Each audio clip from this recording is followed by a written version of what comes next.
ಬಹಳ ಕಡಿಮೆ ಜನರ ಜೊತೆ ಒಂದು ವಿವಾಹ ಆಗಬೇಕನ್ನೋದು ನಮ್ಮಿಬ್ಬರು ಆಸೆ ಆಗಿತ್ತು. ಹಾಗಾಗಿ it was a very simple wedding. ಇವ್ರ ಹೆಸರು ರೋಷನ್ ರಾಮಮೂರ್ತಿ ಅಂತ ಹೇಳಿ ಕುಶಾಲ್ ನಗರದಲ್ಲಿ ಇರೋರು, ಬೆಂಗಳೂರಲ್ಲಿ ಕೆಲಸ ಮಾಡ್ತಾ ಇದ್ದಾರೆ. ಸಿಂಪಲ್ ಹುಡುಗ. ಈಗ ಈ ಹುಡುಗಿನ ಮದುವೆ ಆಗಿದ್ದಾರೆ. ಥ್ಯಾಂಕ್ ಯು ಸೋ ಮಚ್ ನಿಮ್ಮೆಲ್ಲರ ಪ್ರೀತಿಗೆ, ಸಪೋರ್ಟ್ಗೆ. ಆ್ಯಂಡ್ ವರುಣ್ ಹೇಳ್ತಿದ್ರು ತುಂಬ ಕಡೆಯಿಂದ ತುಂಬ ಜನ ಬಂದಿದ್ದಾರೆ ಅಂತ. ಆ ಎಲ್ಲ ಪ್ರೀತಿ ಪಾತ್ರರಿಗೆ ತುಂಬ ಹೃದಯದ ಧನ್ಯವಾದಗಳು. ಕ್ಯಾಮ್ರಾ ಆಫ್ ಮಾಡ್ಕೊಂಡು ಬನ್ನಿ ಊಟ ಮಾಡಕ್ಕೆ ಹೋಗೋಣ.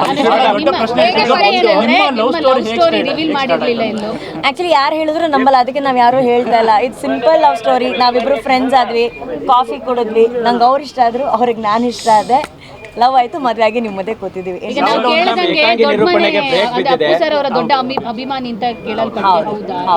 ಅವರು ಅಪ್ಪು ಸರ್ ಅವ್ರನ್ನ ಬಹಳ ಇಷ್ಟಪಡೋರು ಆ್ಯಂಡ್ ಶ್ರೀದೇವಿ ಅವರ ಬಹಳ ಆತ್ಮೀಯ ಸ್ನೇಹಿತರು ಅವರು.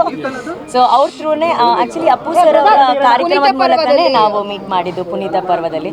ಸೊ ಒಂದು ಲೆಕ್ಕದಲ್ಲಿ ಅಪ್ಪು ಸರೇ ನಮ್ಮನ್ನು ಸೇರಿಸಿದ್ದಾರೆ ಅಂತ ಅನ್ಕೊಂಬೋದು.